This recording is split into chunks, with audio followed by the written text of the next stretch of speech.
Greetings, listeners, and welcome to Dark and Disturbed Tales.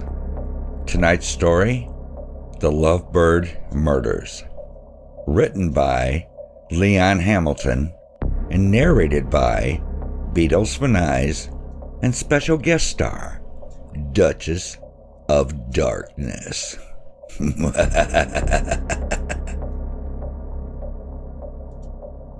I woke up this morning feeling strange. For some reason, my tiny apartment felt smaller than usual. I couldn't shake that unmistakable feeling that there was someone else in there with me. I went through my usual morning routine, put on the coffee, brushed my teeth, then hopped in the shower. When I got out and dried off and went back to my bedroom, the moment I opened the door, I froze. From where I was standing, there appeared to be someone under the covers in my bed. I won't pretend like I'm a badass or a tough guy, but I don't scare easy. My first reaction was to walk over and snatch off the blanket. It was just pillows. Laughing at myself, I finished getting dressed, then went on with my morning. There's a park with some really nice walking trails near my complex, so I go there mostly in the mornings for a jog. It was a little cloudy, but it hadn't started raining, so I assumed I'd have time. But a quarter of the way through my normal path, it started pouring down. Luckily, I was at the point of the trail where there was plenty of cover from the roads. That bridge over sections of the park. After 20 minutes, the rain slacked up enough for me to finish my run. I'd made it to a section of the park that lets out into the bayou. To me, this is the best part of the park. The odd thing was, there was no sound, or no one around. I tried to chalk it up to the rain, but it just felt wrong. I'd seen people jogging on a full downpour. Normally, this section was always active. Still brushing it off, I finished the first part of my run. I was resting, getting ready for my return trip, when it started raining again.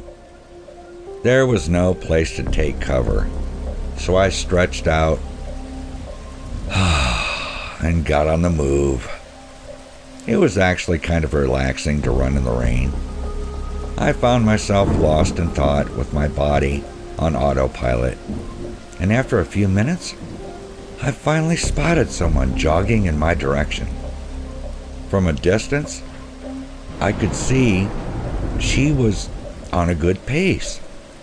So I moved to my right and gave way as she passed me. The closer we got, I started to feel anxious. Like I said before, I don't scare easy, but there was something about her that really rubbed me the wrong way. Picking up my pace a little, I did my best to ignore her and jogged by. As we passed, I quickly glanced at her face.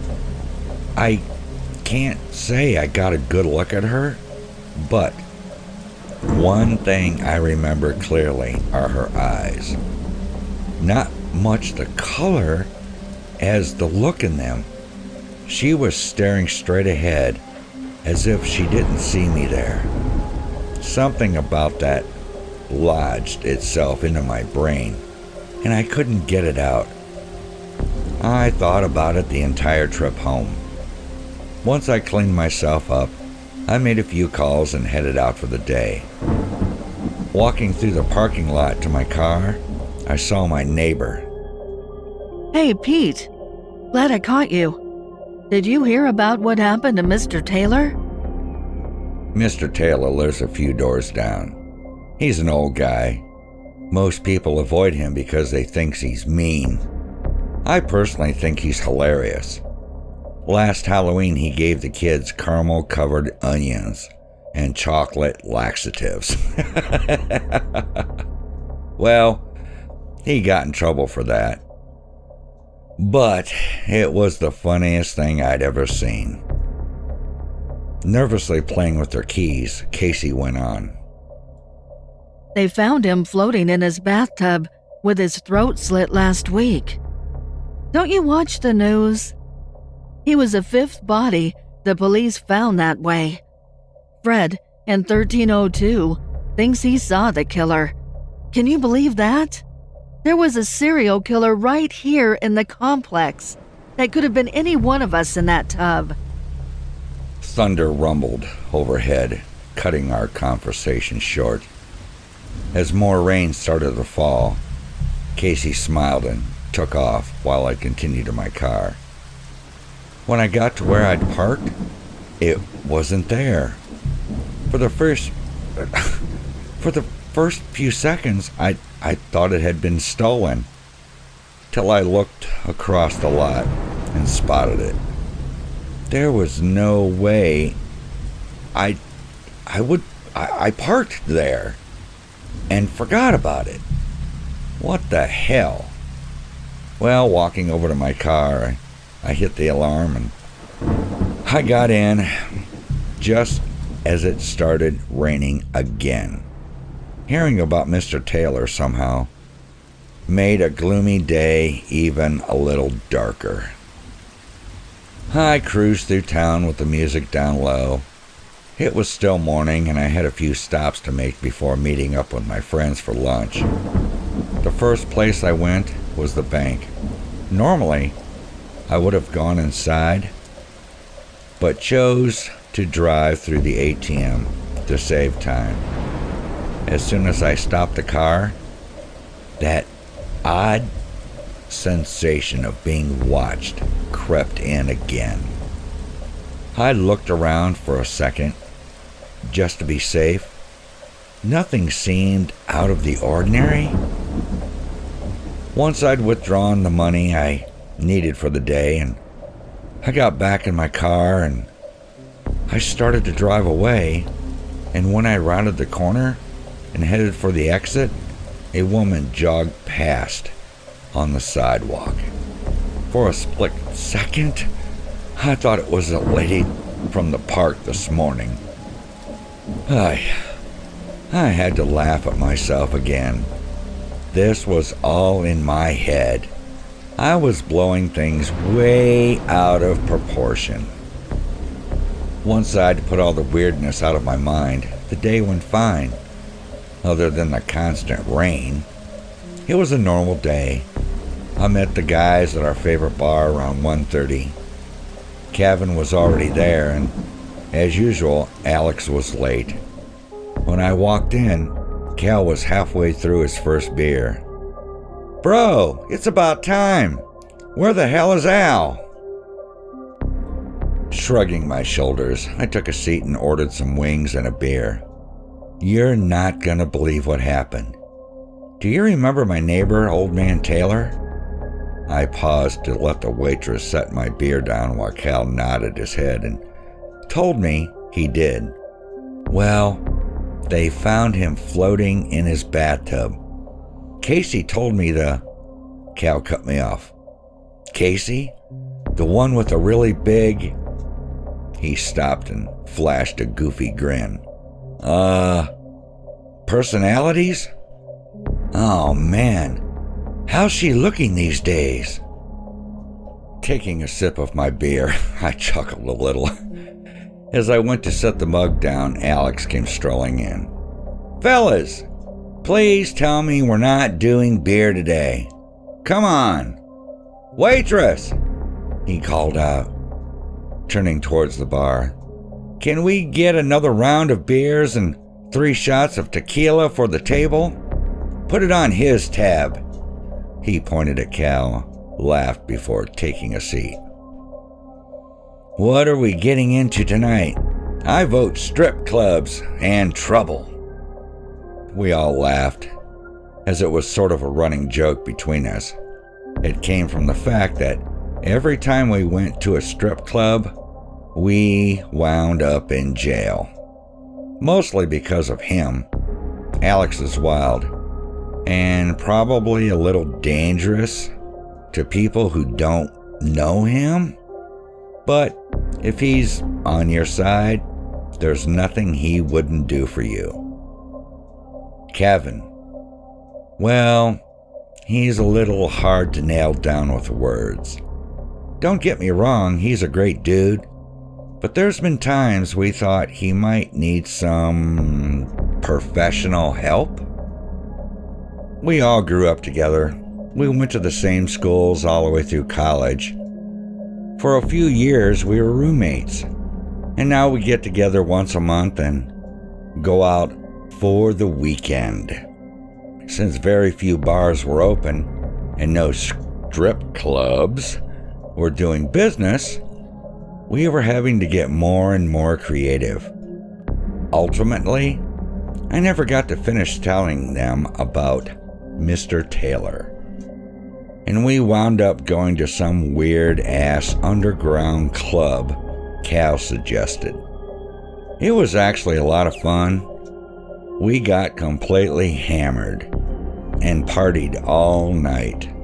Of course, we did the responsible thing and hired an Uber. I was the last to get dropped off at home. I honestly couldn't tell you how I made it to my front door. The last thing I remember was clearly flopping down on my bed. The next morning I woke up, I was wearing boxers and a t-shirt. My clothes were neatly folded and laid on the dresser. As I sat up, I caught that same strange feeling that I wasn't alone. Slipping from under the covers, I found my house shoes set in the perfect spot. I sat there staring at them for a long moment, hoping I would have some memory of doing this. But nothing came to mind I didn't remember. Avoiding the slippers, I got up and went to the restroom. When I opened the door, I nearly pissed myself. My tub was filled with water, still hot from the tap. Water or no water, nature called. Once I had taken care of that, I let the water out of the tub and went to the kitchen where I found a fresh pot of coffee brewing. This was too much. Slowly backing out of the kitchen, I went back to my room, got dressed as quickly as I could, grabbed my phone, which was on the charger, along with my keys, and got the hell out of there. I called Cal as I made it to the parking lot. His line went straight to voicemail, so I tried Alex, and he picked up right away. Al? I'm headed your way right now. I have to get out of here. Pete? Shit, what happened? Where are you? I told him I'd explain everything when I got there, and then hung up. Once again, my car was parked in a spot that was completely out of the way. It didn't matter. The moment I found it, I jumped in and drove away. When I made it to Al's place, he was standing in front of his door, smoking a cigarette. As I parked, I happened to glance down the street to see a few quarters resting in the bottom of my cup holder. I never leave change in my car. Scooping them up, I instantly noticed a slightly sweet smell coming off of them. Keeping them, I got out and walked over to Alex, holding my hand out to show him the quarters. Smell these. Narrowing his eyes and recoiling slightly, he gave me a suspicious look. No. What's up, bro? Are you all right? You're acting a little suspect right now. You didn't get molested by the Uber driver, did you? Dumping out his cigarette, he laughed at his own joke, and we went inside.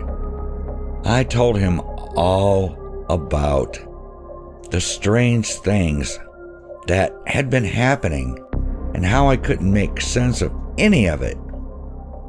Alex, being Alex, laughed and made jokes, then suggested we go pick up Cal, then we go back to my place and check it out. When we got to Cal Street, the police were everywhere. At first, we thought they were at his place, but when we got closer, we spotted yellow tape sectioning off his next door neighbor's house. Once we'd parked, it took a few minutes to find Cal mixed in with the gathering crowd. When he saw us, he smiled and jogged over to where we were standing. What are you two doing here? I thought we were supposed to be linking up later, man. That was typical Calvin behavior.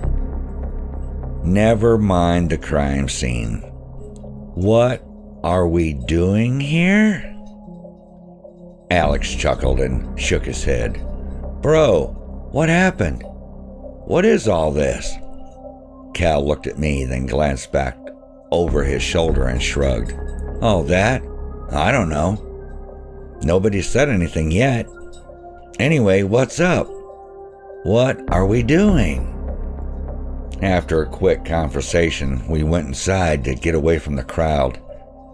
I told him all about my situation, and when I finished, he looked at me with a strange, straight face and said, So, you have a ghost. Honestly, a ghost was better than anything I'd come up with, but I was still a little thrown off by his response. Wait, what? No. Well, maybe. I don't know. The point is, there's some shit happening to me and I don't know what to do about it. With that same straight face, Cal nodded, then looked at Alex, who made his way over to the bar to eyeball a bottle of Casa Dragoons. Put it down. Turning his attention back to me, he smirked. He already knew Alex wasn't going to put the bottle down till he'd poured us all a drink. When he strolled over with the 3 cups, we had to laugh. We drank and joked till we came up with a plan. Since we were already hanging out for the weekend, everyone would crash at my place. We would set up cameras and record anything that happened, and record all of us. If we caught anything on camera, the plan was to upload it and see if someone could help. When we had everything we needed, we went back to my place and set up. As usual, we went out and hit a few bars and ended the night at a Waffle House. I'm not sure what time we made it back to my place. Everyone crashed for the night, and at first, I thought maybe it had been all in my head. I hadn't been asleep long when the sound of glass shattering startled me awake. As I staggered out of my room, I heard both Alex and Cal shouting. Now rushing to where they were, I stopped. There was a woman dressed in rags, swinging a knife around, while the 2 of them did their best to avoid her. What the fuck is going on? Who is that? Neither of them had a chance to respond. The woman lunged at Alex, and Cal smashed a lamp over her head, knocking her unconscious. Once we had her tied up, I called the police. While we were waiting on them to arrive, I asked where the woman had come from. Alex shrugged his shoulders and said he'd been asleep. Cal bummed a cigarette from Alex, then explained. I was watching TV when I heard a sound in the kitchen, so I went to check it out. The refrigerator had been pulled out of its place, and she was standing there with the door open, drinking a glass of water. When she saw me, she dropped the glass and grabbed a knife. That's when I ran in here, and you pretty much know the rest. Taking it all in, I went to the kitchen to see for myself. Just like he said, the refrigerator was pulled out of place, and there was broken glass on the floor. Moving closer to get a look, I peered behind the fridge, and what I saw made my heart drop. There was a small door leading into the wall. When I closed it, I could hardly tell it was there. Reopening it, I called out to the others. Cal came in while Alex stayed to keep an eye on the woman. Once I'd showed him the door, we stood there for a moment, dumbfounded by what we were seeing, till Alex called out, "Shit, guys, get in here quick!" We both hurried to the next room to find Al standing next to an empty chair. The woman was gone. What the hell happened? Where'd she go? Alex scratched his head while looking around. Bro, I don't know. I had to take a piss, and when I came back, she was gone. The front door was still locked, and the patio door was closed. She had to still be there, but with my apartment being so small, there was nowhere for her to hide. We searched every square inch of that place. If there was another hidden door, we didn't find it. When the police finally arrived, we had nothing. When I tried to show them the door behind the fridge, it wasn't there. I went to grab my laptop and show them what we'd caught on the cameras, but it was missing as well. Any chance we had at not looking crazy flew right out of the fucking window. Calvin and I swore up and down that we weren't making this shit up. And since Al hadn't seen the door, he couldn't verify our version of the story. The police dismissed our call and warned us against false reports before leaving. Once all of the commotion died down, I flopped on the couch while Alex and Cal rambled off theories about what happened. Calvin was stuck on his ghost idea, blaming the kitchen door situation as hysteria, while Alex was more along the lines of homeless people living in the walls. I was just exhausted and tired of trying to figure it out. It had only been a couple of days, and I was ready to find another apartment. We sat up all night waiting for something to happen, but it never did. The last of the weekend passed with no further issues, and come Monday, life went back to normal. I was on my way to work, still replaying everything in my mind, when it dawned on me, the woman in my apartment was the same one I seen jogging at the park. I tried figuring it out. I thought maybe I was remembering it wrong, but it was her. There was no denying it. The day dragged on slowly. It felt like I'd been there forever. When it was finally time to go home, I couldn't get out of there fast enough. The moment I got into my car, I was overwhelmed by the realization that I would be alone in my apartment. I decided not to go straight home. First, I caught a movie after I grabbed some dinner. Then I went to the park for a walk. I wanted to be as tired as possible when I got home. That way I could take a shower and crash right away. With any luck, I would sleep through the night, then get up and head out as soon as I opened my eyes. The sun was setting as I parked. There was still a fair amount of people lingering around, so I felt confident nothing would happen. Stepping out, I was greeted by a cool breeze, carrying a faint scent of marijuana, drifting in from a guy that was sitting on a bench smoking. It wasn't unusual. Lots of people come to the park to smoke. No one complains.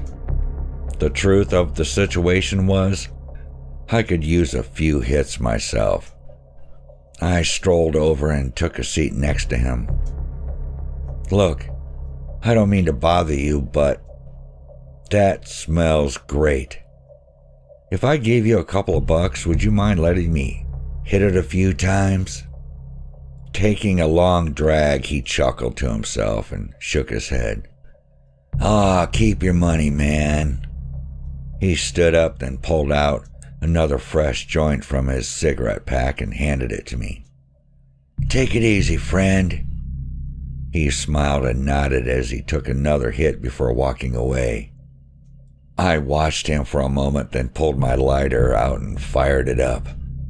It was strong and sweet, with an almost vanilla aftertaste. Holding in my first pull, I tilted my head back and closed my eyes, exhaling and relaxing my muscles. I opened my eyes and stood up to start my walk. Whoever that guy was, he could roll one hell of a smoke. It was slightly larger than a cigarette and densely packed. It burned slow and even for an abnormally long time. I'd been walking for about 20 minutes and had only smoked half of it, feeling amazing. I put it out to save it for later and continued walking. Now that it was dark, the park took on this strange silence. I could still hear cars in the distance, but the further I walked, they faded till there was nothing but me and the occasional bike rider. When I made it to the bayou, I stood close to the edge, watching the water for a while. For that moment, I wasn't thinking about mystery women or disappearing doors. I was at peace with the world. Or maybe that was just some really good shit that I'd been smoking. But either way, I wasn't lost in my anxiety at that moment. Taking a deep breath, I smiled and turned to head back to my car, then stopped. Standing maybe 20 feet away was that woman. She stood there with her hands at her sides and her head down. Her long, dark hair hung loose, covering most of her face, but I could tell it was her. Trying not to seem startled, I spoke up. "What do you want? Why are you doing this to me?" She didn't respond. Instead, she smiled, then darted away, vanishing into the woods that lined the trail. I took the long way around back to my car. There was no way I was taking the path knowing she was out there, watching my every move.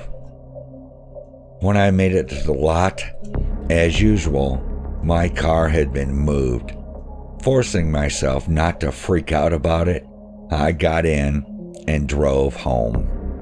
Once I was settled in for the evening, I fired up the rest of that joint and watched television to wind down before going to bed. Flipping through the channels, I stopped on the local news. They were doing a whole segment on the serial killer who'd been terrorizing the city. There had been 7 victims. The last 2 had been Cal's neighbors. The report went on to say there had been no witnesses. But security footage from 3 of the crime scenes indicated that there were 2 people involved.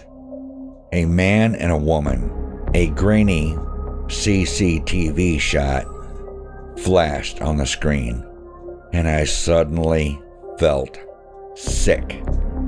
It was the guy from the bench and her. I couldn't be completely sure, but everything in me was telling me it was them. Holy fucking shit. It was them. Turning off the television, I sat there running through it in my mind. Needless to say, I didn't get a wink of sleep that night. Every time the wind blew too hard, I was jumping out of my skin, thinking there was someone coming through the walls. By the next morning, I was spent. I called into work and took the day off, then packed some stuff and headed out. My plan was to rent a room and get some rest, but when I got to the parking lot, my car was gone. I called the police. They didn't bother to come out. They took my information over the phone and issued a case number, and that was that. While I was standing there, Casey came strolling up. Cal wasn't wrong. She was definitely blessed, and I'd always thought she was beautiful. But at that moment, all I could think of was, what's this fucking weird situation I found myself in? She smiled and looked at me for a moment. Are you all right? What's going on? Calming myself, I told her my car had been stolen, and she offered to give me a ride. When we got to the hotel I had booked earlier, of course she had questions. I told her everything. Now completely freaked out, she sat there for a moment before responding. So there's 2 killers, and you've been face to face with both of them? Why haven't you told the police? I mean, this is big. You need to tell someone. I explained to her that the police didn't believe me. After the first incident, and technically nothing had happened to me, there wasn't anything to tell. Oddly enough, she understood where I was coming from and offered to hang out with me for a while. I wasn't going to turn her down.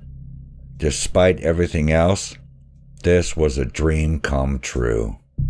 We ordered pizza and sat around watching movies till I eventually fell asleep. When I woke, she was sitting next to me, still watching television. Hey, isn't that your friend Alex on the news? Groggily rubbing my eyes, I focused on the screen and sat up. I couldn't believe what I was seeing.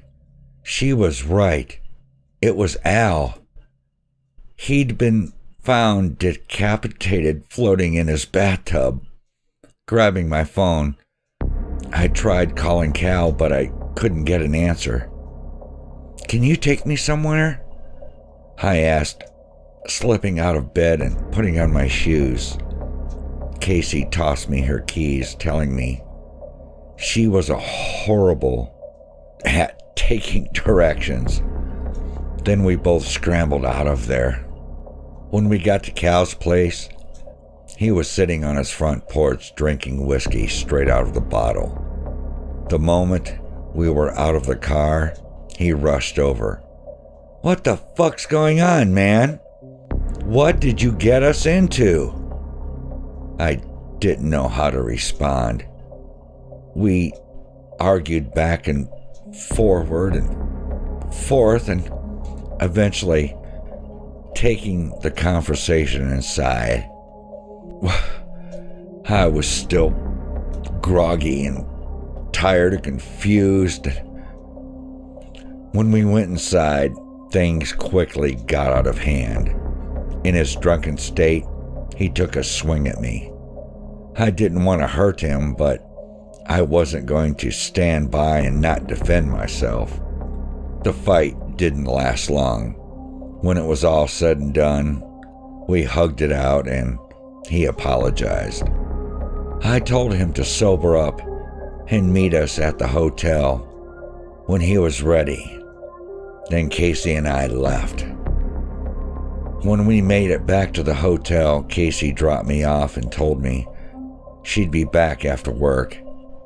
I went straight to my room. The moment the door slammed shut, the reality of what happened to Alex hit me. I had to sit down. Years of memories raced through my mind, shattering like glass against the stone. The fact he'd been murdered, and it was all my fault. I'd gotten him involved. If I'd never gone to him for help, he would still be alive. The combination of heartbreak and guilt landed on me, sending my mind spiraling off into a dark place. I got up and paced around the room, questioning every move I've ever made. What could I have done to make these people come after me? I ran through every possibility. I couldn't think of anything hitting one dead end after another. I'd never seen either of them before, and even if I had, I'd never done anything bad enough to deserve this shit. A couple of hours ticked by before Cal showed up. He wasn't exactly sober, but I didn't really expect him to be. He came in carrying a backpack. Setting it on the table, he gave me an odd look. "Why'd you park so far away?"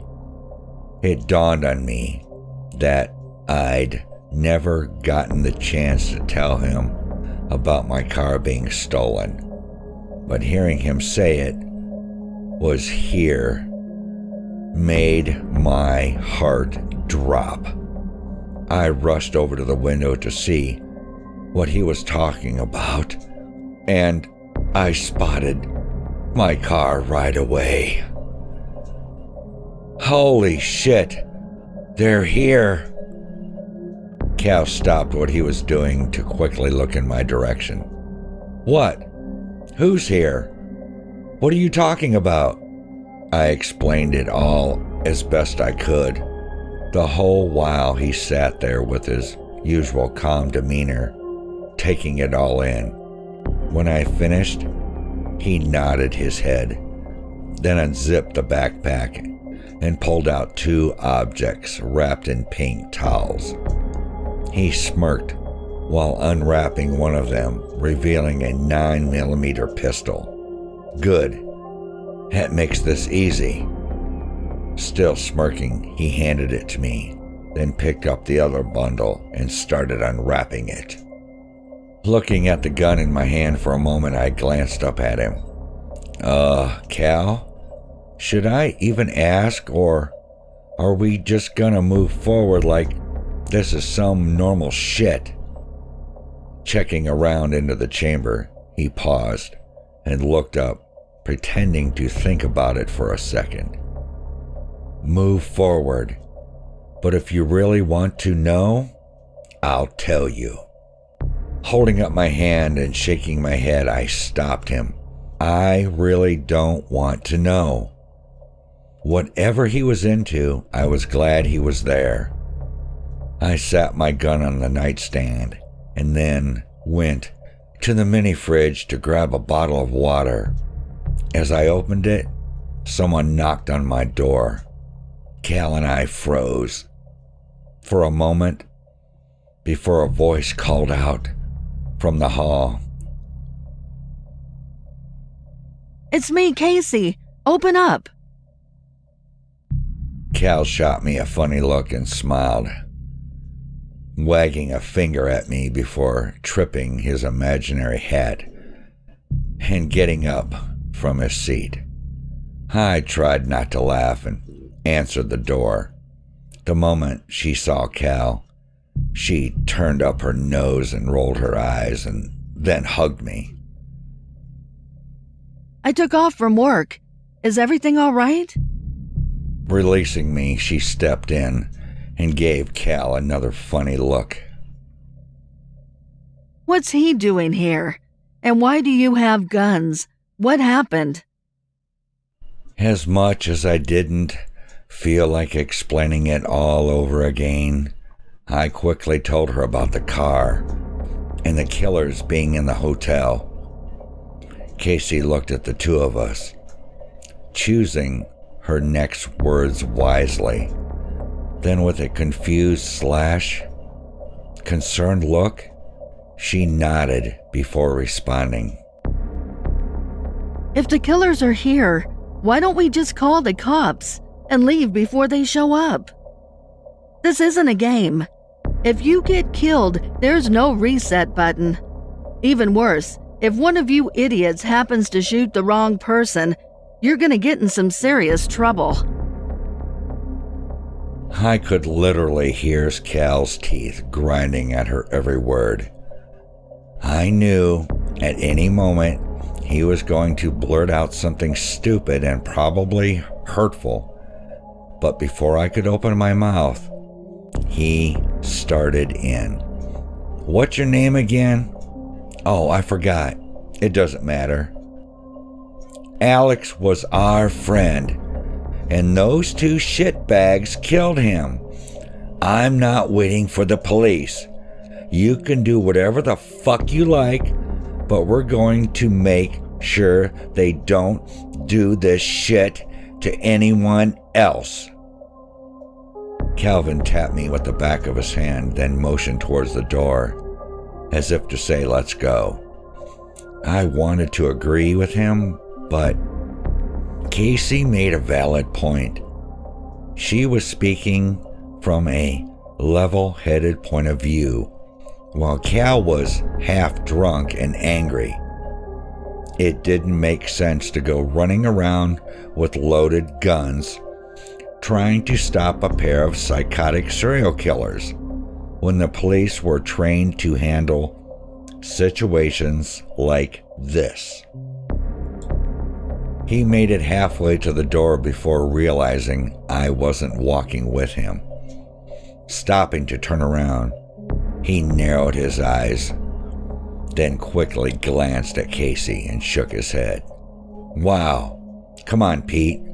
Don't tell me she's got you whipped already."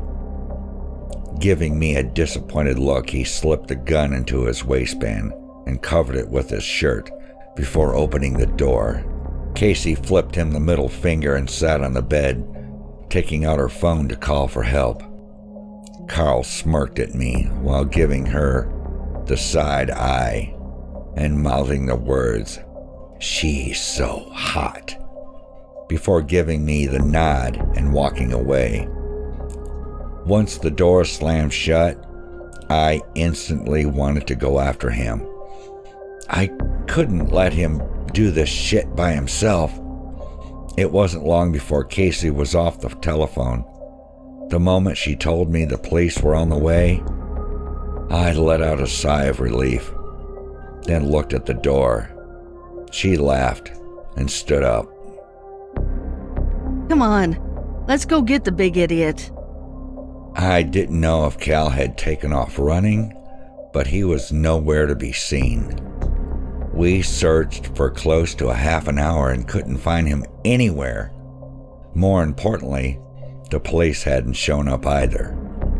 Casey and I were on the elevator headed to the 5th floor, which was the top floor of the building. The moment those doors slid open, I knew we were in trouble. There was blood smeared all over the walls. I poked my head out to get a look, and a boy came sprinting by. He couldn't have been more than 15 or 16. He looked frantic. His clothes were ripped, and he was clearly injured. There was a huge gash in his side that was leaking, leaving a trail leading back down the hall. Slowly stepping out with Casey, I paused, waiting for something else to happen. I could slightly make out a wet packing sound coming from the far end of the hallway. The kid's blood trail led to an open door at the end of the hall. I couldn't help but wonder why the cops hadn't shown up yet. Casey whispered to me, I don't want to go down there. Can we please just get out of here? Keeping my eyes locked on the open door, I told her to get her car started and try calling the cops again. She didn't hesitate. Before I could say another word, she was back in the elevator, smashing the buttons. As the door slid shut, I chuckled a little and got moving. The closer I got, that wet, slapping sound got louder, mixing with an occasional throaty grunt. I wanted to turn around and hightail it out of there, but something in me wouldn't let me. Slowly creeping closer, I tried not to panic. Then the noise stopped. I fumbled around nervously, slipping the pistol from the small of my back, just as the door swung completely open and the guy from the bench stepped out into the hall. He was clutching an oversized buck knife in his left hand and a severed head in his right, and he was drenched in blood, pointing the blade in my direction with a wild-eyed expression on his face. He smiled and tilted his head to one side. "Hello again, friend. She's been waiting for you." I don't know if I was too nervous to notice or if she moved so silently I couldn't hear her, but I suddenly became intensely aware of heavy breathing coming from behind me. I slowly glanced over my left shoulder to see that woman standing there staring at me. Just like her counterpart, she was dripping with a heavy coating of blood. I froze, finger on the trigger, standing between two killers whose sole focus was on me. Out of the corner of my eye, movement from the far end of the hall caught my attention. In the same time to hear Cal yell out, "Get down!" as he opened fire. The woman ducked and scrambled away as I dropped to the floor while Cal came running, blasting blindly at everything moving. The guy dipped back into the room he'd come out of, attempting to dodge the barrage of hot lead that was tearing through the corridor till Cal reached me. "Get up! We can't let them get away!" Getting to my feet, I grabbed his arm as he started towards that room. "We had to get out of here. The cops are on the..." I was cut short by a human head of all things soaring through the air, forcing Cal to dip his right to his right as the madman came charging out of the room. Everything happened so fast I didn't have time to think. Cal fired, and I heard the man grunt as he dropped to the ground. I turned to see him scooting across the floor, clutching his shoulder, but as I tried to process everything, a feral scream shattered the process. The wild woman dove on Cal, stabbing him repeatedly as they crashed against the wall, then crumpled to the floor. Cal was screaming for help and fighting for his life as her knife sliced away flesh and slung his blood in every direction. I could hear my heart pounding through the ringing in my ears.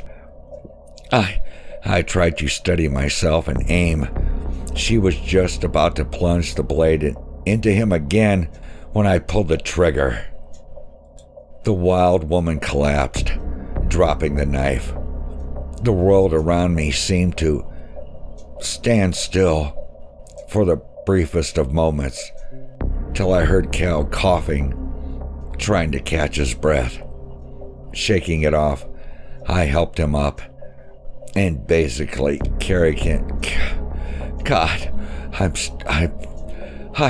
I carried him into the elevator. When we made it to the lobby, Casey was there with the police. We were taken into custody and Cal was rushed off to the hospital. The killers' bodies were never recovered from the hotel. When the police arrived on the 5th floor, they were both gone. They'd murdered a couple and their teenage son was missing. After a thorough investigation, the police uncovered hidden passages all in the walls of the hotel in my apartment complex, complete with some sort of shrine dedicated to the victims. According to the information I was able to gather from the security cameras at the hotel, they were able to capture clear images of the pair, along with blood and fingerprints found by investigators. Whoever those people were, there was no records of them anywhere. For all intents and purposes, they didn't exist. After Cal got out of the hospital, his life took a bad turn. The last time we spoke, he'd just gotten some new job out of town. I haven't seen him since. Casey and I, well, we wound up living together. We've moved to a new state and are expecting our first child any day now. Life is almost normal for us these days. I still have anxiety issues. I keep a gun near me at all times, but I've never run across those people again, and I pray it stays that way. All I know for sure is this: whoever they are, they're still out there. For your own safety, please check every inch of your home, wherever that might be. You just never know what's hiding behind those walls.